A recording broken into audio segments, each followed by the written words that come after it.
Introducing the epic new Swift. Time to go swifting.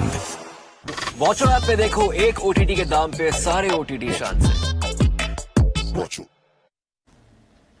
Right, no margin for error then. We are down to our final 4 games of the Super 8s in the ICC Men's T20 World Cup 2024, and we are yet to find a stamp on the final 4. And that's why England cannot take the United States lightly. With what happened this morning, it's a timely reminder that anything can happen in this format, in this competition format as well. So we have all to look forward to in what is, well, match number 49. The World Cup's coming thick and fast. At Barbados, England take on the US, looking to bounce back Joss Butler's side after a narrow defeat to South Africa. The US looking to put in a better shift at this ground after going down to the West Indies in the last game. On Maruti Suzuki Arena presents ESPNcricinfo Timeout, powered by Dishtv Watcho. So welcome back to Nick Knight. Of course, he's travelling the length and breadth of the country to make sure the domestic cricket is in order. And as he just takes stock of where the World Cup stands, we've seen an improved English side in the Super 8s, and yet they're not quite there, Nick. Surely they'll get there today.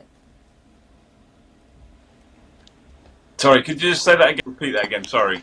I said we still haven't seen the best of what we expect the defending champions to be, but surely they will get there today with the kind of performance we'd expect against the US. Yeah, absolutely. I mean, it's been a bit of a roller coaster ride, hasn't it, for England? I mean, you kind of feel they made a statement against the West Indies with the way that they played. They made statements against sides that they'd expect to, Oman, Namibia, and then not quite got over the line in a couple of ways you probably expect them to do a little bit better. So it's a little bit unpredictable. I still feel, if I'm brutally honest, that they're still trying to find the right balance of side, bearing in mind the different conditions that they've played. I feel at times they're a batter heavy, and then at times I feel they're a bowler heavy. So I still think they're juggling around a little bit with that. It's interesting you say that, because I thought once we saw them play that game against the West Indies that now England are very much here. They're a serious threat, and yet a game that they should have won slipped away from their hands against South Africa. Is it simply down to balance? Is there anything else that you can find out in what's a very talented England side as to why they've not been a more consistent force? Yeah, it's a really good question. I think we've all been searching for the answers for that. I feel sometimes, I think the game was lost against South Africa in the power play. I felt they were a little timid with the bat in particular, and that then leads me to force my thoughts more towards the balance of the side. So are England, with Rashid 8, Archer 9, Wood, Topley, are the batters then feeling, hang on, we've got to be perhaps not as aggressive as we'd like, because if we fall foul in the early overs, then we haven't got perhaps the backup that we'd like. I feel sometimes England would be better off with Curran or Wood. At the moment, they're playing Curran and Wood. I'm not averse to Will Jacks batting at 3 and just extending that batting lineup. I think they've probably got enough bowlers if they do so. That changes today, though. England bowl first at Barbados, and Chris Jordan returns at the expense of Mark Wood. Nick? Well, it's a change that they've been, again, it goes back to my point a little bit about swapping and changing with the balance. I mean, Chris Jordan does bring something a little bit different. I mean, Chris Jordan is more of the all-round package. I think when he was first picked in the squad, it was more to do with the fact that he had the experience, perhaps a little underrated at times with the bat. So he brings that all-round ability and bowls at the death. Yeah, I mean, I just hope that the batting unit, and they've been sort of mixing and matching and being flexible with Moeen Ali's role within that. I just hope that the batting unit feel that with that batting depth, or not lack of it, but not quite as much as you could do with Jacks, I still feel they hope that they're really proactive in those early overs. Clearly, if philsalt has a good day, that's going to happen. My worry is if that doesn't happen, are they still going to be proactive in that power play? They've got the players to do so. Let's hope they do it. Yeah, I mean, the general trend right across the panel on our show has also been philsalt has suddenly become the most important batter in this England side. When he doesn't perform, they're vulnerable. And as we just have a look at what that England team looks like, with Jordan's return, there's a little more batting, you would think. They needed up to number 9 with Jofra Archer, or number 8 with Jofra Archer in the last game, but could not get over the line against South Africa. They've brought in Chris Jordan, who did feature in the rain-affected game last against Namibia. USA will be batting first again. That's something we also know. The Moeen Ali point is a very interesting one you make, Nick, and I think we'll come to that in a second. With England's lack of left-hand options, you sense Moeen was the answer, or rather, the option that they could use to change it up, and yet his returns quite haven't been the same. Do you sense if they didn't have the option of Moeen, whether a Ben Duckett might have had a better chance of therefore playing, and you would have found the balance that we're still trying to figure out as to what is the ideal T20 England balance? I think Moeen plays. I'm not. When I said when the tournament started, I felt they could use Moeen a bit better than they perhaps had been previously, and my reference to that was more that he could come up. If a left arm spinner came on, I think he could come in as a matchup at that point. Now it might be at 3, it might be at 4, it might be at 5. They've tried that a little bit, but Moeen hasn't really pushed on with that. He hasn't really, I don't think, taken full advantage of that at the time. And so what that's done a little bit is at times push Harry Brook down the batting line up a little bit further than perhaps he should be. Now, I'm a massive Harry Brook fan. So what you don't want is batters going in ahead of Harry Brook, who are perhaps not taking the game forward as quickly as you'd like, so that he then can't have as much impact in the game. Do you see where I'm going with that? So that is my issue. I've no problem with Moeen. Moeen can open the batting. Moeen can come in as your left-hander. Obviously, the other call would be Ben Duckett. But if they're not going to play Ben Duckett in the early part of the tournament, I think it's really difficult to bring Ben Duckett in now. I'm more than happy with Moeen's side. I'd just like to see if a matchup. I mean, Harmeet Singh might bowl at one point, the left arm spinner. If that's the case, get Moeen in, and then he comes in. But he's got to have a go at that over. He can't just play it out. That's your matchup, because otherwise you're leaving Harry Brook with too much to do at the back end. Do you see what I mean? So if there's that matchup being requested, do it, get the job done, and then move on. Right, we'll speak of Harry Brook in a moment as well, but the exclusion of Mark Wood now, whether it's conditions-based, opposition-based, he's not playing today, and whether he plays in the semi-final should England get there, will also be a point of conversation. Are you as surprised as me, Nick, on why Mark Wood has not had the kind of impact that we thought he might have? He has slow surfaces and whatnot, but Wood was supposed to be an X-Factor player with Jofra Archer. That's 2 X-Factor players, and yet with an average of 38 and an economy on the higher side, he may not have got as many wickets. Rhys Topley's wicketless, but at least he keeps the runs down. Are you surprised with Mark Wood's lack of impact in this tournament? A little bit, yeah, a little bit. I mean, he's a superb bowler. I mean, that first game against Scotland, whilst he wasn't at his best, he was up at 150 clicks straight away in that first over. I mean, he brings that X factor. The one thing, his super strength is pace.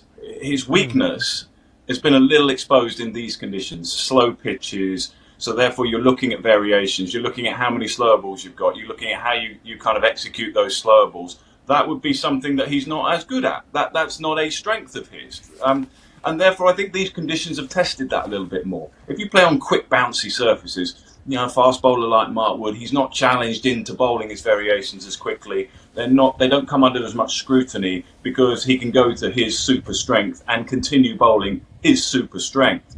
So that I think has been part of the problem. How they've used him in different roles. Sometimes he's opened the bowling. I still feel that's probably his best role.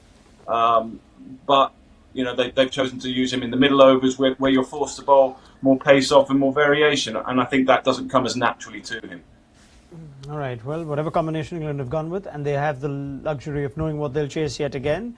And the US did put on a slightly below par performance against the West Indies, 128 all out. They'd be hoping for a quick chase would England. It's time to just look at the story of the tournament at this point. As things stand, after match number 48, as it turns out, earlier this morning in our part of the world and late last evening, if you're in the Caribbean, Afghanistan have given us yet another reason to smile about how this tournament gives us such surprises.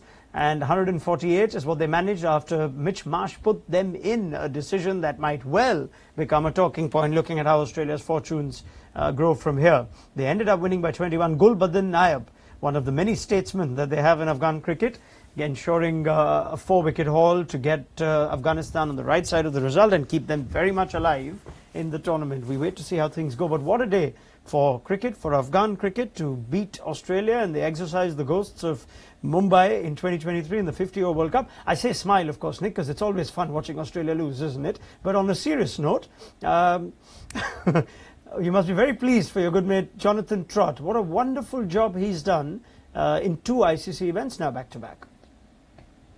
Absolutely. I'm really glad you've mentioned that, because I think he's done a really good job. For those that don't know him, and for those that have watched him play over many, many years, you see this very intense, very very sort of focused cricketer at the crease. And actually, there's a real contrast to when he's away from the crease. He's a fun-loving guy. You know, he's very relaxed. He's a great listener. He's great company. And therefore, I think those skills that he's got, he's brought to his coaching. And he could have gone one or two ways. He could have gone into the really intense, this is the way we're going to do it, guys, really kind of intense feel in the dressing room. But I think he's gone the other way. And I think his character, he's listened, he's facilitated, he's understanding of some very experienced players, and he's let them get on with it and be there as a support act. And I think that's gone down really well. What do you sense is perhaps the reason that Trot, as a reasonably recently retired cricketer, has managed to find success in coaching a subcontinental side where it takes a lot of years. You rarely get a young coach to do well with an India or a Pakistan or a South Africa. It usually takes years and years of experience. What do you sense has been the difference? I think he's been very smart. I think he's been very clever. I think he's gone in with the attitude that I'm going to listen, I'm going to learn, I'm going to get a whole lot better, I'm going to use this experience to perhaps catapult my coaching career in different directions. I don't honestly believe that he felt that it'd probably go as well as it did in terms of what we're talking about now and potentially what that might lead to. I think there's the irony. I went in with that reason. I think he sees himself very much as a sort of at the start of the journey, and therefore perhaps because it's gone so well, it might be that we're talking about perhaps new roles down the line a little quicker than he's thinking. But I go back to what I just said. I think he's been really clever. I think he's been really smart. He's also been quite lucky because he's got Rashid Khan, he's got the experience, Mohamed Nabi. He's got guys in that dressing room that know Afghanistan cricket inside out. And I don't think for 1 minute he's gone in there saying, no, guys, no, this is how we're going to do it at all. He's gone, this is how you're doing it. We've got some real potential here. Maybe I can just help this out in a little way. Yeah. What do you sense this does for Jonathan Trot's own brand and reputation as an international head coach going forward now? It's one thing to do the hard yards of coaching an Afghanistan and team that's not necessarily expected to win, yet they have these performances, and yet perhaps then there'd be those saying, oh, how about Jonathan Trot for the England coaching job in a little while, or maybe another big team or higher ranked team? And where do you sense his profile would grow after this? Well, I sense, as you are and perhaps our viewers are, that his profile and his stock is rising almost day by day. Where that's going to end up, your guess is as good as mine. My hunch, and I can only just give you my gut feel and my hunch, is it's a bit early for him to be taking over the role with England. I don't see that being imminent. If that was, if there was a place open for that, let's put it that way. I don't see that quite yet. I mean, potentially down the line, absolutely. But those that know Jonathan know him as being really ambitious in whatever he's doing. I mean, when I grew up with him playing cricket, and I was working with him and in the same dressing room as him, his goal was to be #1 batter in the world. It was as simple as that. Nothing would get in its way to do that, and that's what he achieved. And I think his goal in coaching is to be an outstanding coach. And I don't think much is going to get in the way of him doing that either. It's just the process and the journey as it unfolds. I think he'll be quite smart. I don't think he'll put himself in a position where he doesn't feel comfortable in a particular role. And as we now speak of the team's success itself, Afghanistan with the ICC Men's ODI World Cup they had a few months back, and now beating Australia, always a milestone in any growing team's career. Now, are their team grown already? Do you sense, Nick, now that losing to Afghanistan is almost no longer considered a shock or an upset? Well, I think you're absolutely right. When I looked at the start of this World Cup, I looked at Afghanistan as potentially a side that was going to get to the semi-finals, purely because I thought conditions would suit them massively. I think they're a side that have played. They've got so many individuals that have played around the world now in all these franchise cricket tournaments, competitions. When they play for Afghanistan, they come together with a vast amount of experience, and they pull all that together. And I think that's where they're really clever. I think that's where Jonathan Trot's really clever. He kind of pulls all this experience that they're all gaining and makes it work as one family, as one unit. And I think he's got he's got some really exciting players there. Rashid Khan, for what of Rashid Khan, and it is very little. He's a superstar bloke, and he's a superstar cricketer, clearly. But I think he too does a terrific job with Jonathan Trot, galvanising the group, making the younger players feel part of it, making the experienced players use their experience with the younger players. They've got immense talent. I mean, this Noor Ahmed, immense talent. Omar Azai, immense talent. These guys, these guys are so gifted. I personally am not surprised that they've beaten Australia. I suppose because it's Australia in a big ICC tournament, there's an element of surprise. But these guys are good players. Yeah, absolutely. I mean, you come to think of it, 2015 was their first appearance at an ICC men's event. We're not even a decade in, and we're talking about them as serious semi-final contenders. They could have even gotten deeper in the ODI World Cup. The growth of Afghanistan cricket is a story that's heartwarming around the world. Of course, if we're allowed an editorial comment at this point, there's no doubt that there is a bigger issue with the hands of what's the cessation of cricket for the women's team, and Sid Monga has written articulately on the same. It's something that we need to see addressed. We hope the ICC finds a way sooner rather than later, but take nothing away from the Afghanistan men's team and their success. Well done to Jonathan Trot and to Rashid Khan. And on that note, let's just assess how the format has been. You know, the jury's out many times when a format of a World Cup has changed, Nick Knight, and we've seen USA beat Pakistan. Afghanistan have done the business over New Zealand and Australia. South Africa ran close by Nepal, even by the Dutch, who are always a force at these ICC men's events. Do we sense that perhaps the gulf between the top-ranked teams and those outside of it, at least in this format, is a lot narrower than we perhaps might believe? Yeah, I think so. I mean, you're talking to someone, Raunak, who's always been a champion of expanding the game. And I know that's a challenge for those that run the administrator. I understand that that's a challenge because these tournaments can't go on forever and a day. You know, there has to be a kind of realistic cut-off and how much time that these tournaments can take for everyone concerned, players, administrators, and more importantly, spectators. However, I do feel, you didn't mention Scotland there. I mean, Scotland also a side that are really coming to the fore as an associate side. Absolutely. I mean, in simple answer to your question, absolutely is the gap getting closer. In this format, I think that's important to put a caveat, in this format, but that's the format that they're going to be playing more of and expose more to the better sides or for the sides ranked a little bit higher. I also think, Raunak, we have to say that conditions have played a part in that a little bit. I think if you played on hard, fast, true surfaces, like maybe you might get in the Southern Hemisphere, Australia, South Africa, I'm not so sure we'd be having... I think we'd be having this discussion, but I don't think it would be quite as prevalent. I don't think we'd make perhaps so many examples that you brought up. So simple answer, yes, the gap is getting closer. I think conditions have played their part. Well, next T20 World Cup in our part of the world, in India and Sri Lanka, you could at least hope that the likes of Nepal, maybe Oman, some of the subcontinent sides are as much of a threat. So Gerard Erasmus, the Namibian captain, recently directly petitioned the BCCI to have a couple of warm-up games in Namibia when India travel to South Africa later this year. Maybe just on a closing note on that, more and more full member versus lower-ranked team member bilateral cricket, is that something you'd still stand by, Nick? 100%. And I've also been talking about this over many, many years, and it is happening a little bit more, actually. I mean, you think of some good examples where, particularly Scotland and Ireland, there's been a touring side touring England for a major series, and there'll be a couple of games played in Ireland, or there'll be a game played in Scotland, or and that has to be the way forward for me, just to give some of these associate sides just a little bit more experience, just an experience of playing against the better players in the game at the current point, and just giving them that experience has to be a good thing. It really isn't that much of a kind of take out of your fixture list or your structure, your time away from home on a tour of England. It really isn't that much, and you're doing the world game a whole lot of good.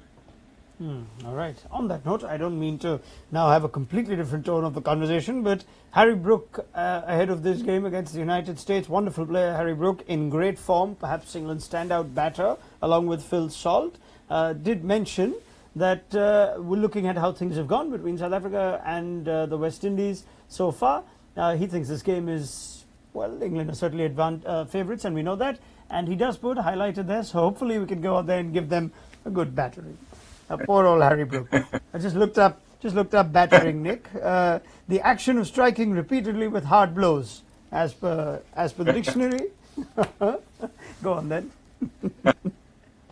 Oh, I mean, I don't think those of us that know Harry would expect him to say that or put that in any other way that he did. I mean, I guess when you kind of break it down, he's basically full of confidence, and I like that about Harry Brook. He's a young lad who is so full of confidence and self-belief, and when you watch him play, there you go. I mean, that's the way he plays the game. So I think it's a good expression of how he's feeling about his game. Don't forget, he's had a time away from the game. He's been away. He missed the tour of India. Here's a guy full of energy. Lost a lot of weight as well, actually. He's done a lot of work on his fitness. That is the one thing, and I know I mentioned this right at the start a little while ago, that England have got to get that right, because they can't leave Harry Brook out of the game for too much. You know, he is one of their go-to players. I know they've got philsalt, Butler, Bairstow, Moeen. Please don't leave Harry Brook out of the contest for too long. And it might be that you just have to be flexible with where he bats as well. Yeah, let's talk a little more about Harry Brook, the batter, with the returns that we've seen for a player who's out of cricket for a while due to personal reasons, and we understand that completely. And it perhaps therefore is even more admirable that he's come into the ICC Men's World Cup with such form. 165 the strike rate, and what's at times been tough batting conditions. Just put a position higher after the removal of Will Jacks from the 11. He seems the standout player for England, if I could say, Nick, certainly in the middle order. Why do you sense that he has found more success than a lot of other batters around him? Can more batters in this England side bat like Brook? Yeah, I think those of us that have been lucky enough to watch him, I first saw him when he was 18, I think, 18, 19, under 19 World Cup in New Zealand, Queenstown, and you saw there just the first glimpses of his talent. But I think what you've seen from then, and it flourishing, is self-belief, confidence, and actually he's a three-format player. I mean, he plays really well in all formats, and actually he keeps it really simple. I know we hear that a lot from these players, but he basically plays the same way in all four formats. When you watch him play Test match cricket, okay, it's toned down a little bit in Test match cricket, but the way he scores his runs is pretty much the same way. And it's a really overused phrase, and I'm really reticent to use it here, but that score 360 thing, I'll quickly wash over it. But it basically means you can score in all areas of the game. When the quick bowlers are on, you'll see him just use the pace, use third man who's up, and just guide it through third man. When the spinners are on, he uses feet. He's got the sweeps, he's got the reverse sweeps, he's got the sweep slogs. He can go inside out against the off spinner over extra cover. Here's a guy that is comfortable with an all-round game. Therefore, that makes him so difficult to bowl to. I'm not sure in team meetings, Harry Brook's name come up and you go, oh, okay, yeah, you've got to bowl him, or you've got to do this, or this is plan A. I think bowlers are still scratching their head going, how do we contain this guy? Because he's got so many options to keep scoring. All right, on that note, let's have a quick look at the USA team, who are batting first after Butler's won the toss and put them in, unchanged from the team that went down to the West Indies at this venue in a night game. So still no Monank Patel. We're expecting Andreas Haus to open the batting. He's been in very good form, and that means that the likes of Milind Kumar, Corey Anderson, who's had a quiet tournament, will have to step up to support him. Aaron Jones has gone a bit quiet since that brilliant innings in the opening game of the tournament against Canada. And as we just look at perhaps vulnerable areas for England, we have established in this tournament they're among the more expensive teams in the power play, something the US will take note of. They started well in the power play against the West Indies too, scoring 48, and at 8.58 they're only sandwiched between Namibia and Uganda for the highest economy in overs 1 to 6. No Mark Wood and Chris Jordan returns today, so what resources does Butler have to try and fix that, Nick? And how crucial do you sense the first 6 are going to be if the USA are going to make a fight of this? Yeah, really not to be underestimated. I don't think for one moment England, I actually think when they played the associate sides or the sides not in the highly ranked sides, England have actually been pretty ruthless up until now, and I think that's a good expression of the way they've approached those games. So I don't think for one moment they're going to be thinking, hang on, we'll just knock over USA and get into the semi-finals. I think they'll be pretty respectful. As you say, you know, Aaron Jones has been a bit short of runs. It's a real shame about Monank Patel as well, the captain, because I think he's such a crucial member of their side. But Gauss, I mean, as you say, Andrews Gauss, I mean, he scored some big runs, some good runs. I mean, looks a good player. Just been doing bit on him as well. You know, he's gone to Stuart Law, and I think Aaron Jones has done the same. They've gone to Stuart Law, the coach, and said, we want to up our game here. We want to become more aggressive. We want to be in a position where we can put these top guys, these top bowlers under pressure. So this is what we're seeing now is a little bit of a process of time unfolding here, where they've changed a little bit the way they approach the game. And I love all that sort of stuff because they've challenged themselves to get a whole lot better. And of course, they've got Corey Anderson if they need that as well. But you know, these guys are good players, and they are absolutely good players, and they are going to challenge England. So I think we've got a decent contest on here. Of course, England are favourites, and of course, England should win the game. Yep, Adil Rashid among the top run getters in this tournament, and Aaron Jones, in spite of going a bit quiet after that start that we just spoke of, Nick Knight and myself, against Canada, is still averaging over 50 with a strike rate of over 140. So they'd be hoping for their big guns to fire, and perhaps we can't say sign off on a high, because mathematically the US are still in it. If they win today and certain results go their way, they could still sneak in, but it seems unlikely with what they would require. That's how things stand. That negative 2.908 net run rate means that the US will rely on just way too much fortune to make it to the top two. South Africa and the West Indies will be watching this game very closely. They're in action in the early hours of Monday morning and late on Sunday if you're in the Americas, to see how this game plays out. Last word on Adil Rashid. You can't do a pre-show when England are bowling without mentioning him, Nick. Again, the key player for the US to try and keep quiet. Do you sense they'll take him down?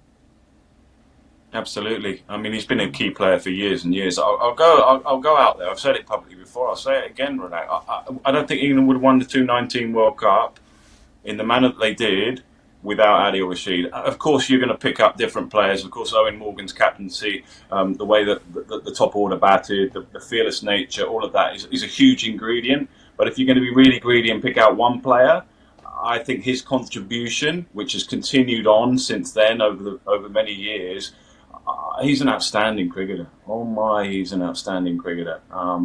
You know, his variations, control of variations, his calmness under the way he very friendly with Moeen Ali, the way they've worked out, you know, bowling in partnerships at times. Moeen's played his part. He's kept it a little tight. Sometimes one end, Rashid has picked up wickets at the other. Sometimes that's gone the other way. So that partnership and that friendship has had a huge impact on English.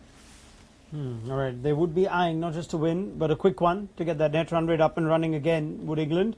First innings score prediction, Nick, and the most crucial period of play in this first innings, a phase you're looking forward to perhaps decide how the innings goes? Well, I hope England have a really good power play with the ball. As you mentioned earlier, that's a concern for them. Jofra Archer's been outstanding. I mean, absolutely. I probably think maybe a little on than I thought he might be with all the injuries at this point. So he's been outstanding. Reece Topley is England are a better addition with Reece Topley at the start with the new ball. Economical, pick up wickets. They have struggled a little bit with lateral movement, ball swinging in those early overs. So all eyes for me on how things go in the power play with the ball and how England approach things in the power play with the bat. All right, thank you very much to Nick Knight. Give me a number, Nick. Let's see how accurate you are in 20 overs. This is just for fun. Oh gosh, I'll go. You could go 50 all out, 70 all out, proper battering. Oh gosh, I hate these questions. I'm gonna be really dull and go 150. I'll go 145, 150. Oh man, that's a massive score. 150 is not dull in this tournament. Afghanistan would take 150 against Australia, so I'll take that. Thank you very much to Nick Knight. Let's pick up the conversation at the end of the innings on Maruti Suzuki Arena presents ESPNcricinfo Timeout, powered by Dishtv. Watch or download the mobile app. It'll have you covered as Reece Topley has commenced with the innings. He's still wicketless, but he has been economical. Let's see if that changes, and let's see if the US can put in a good shift with the bat in what's already been a tournament to remember for them. We'll see you at the end of their innings.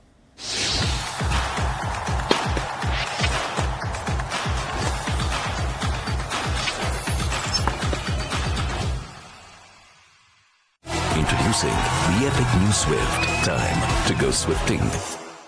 Watcher app पे देखो एक OTT के दाम पे सारे OTT शान से।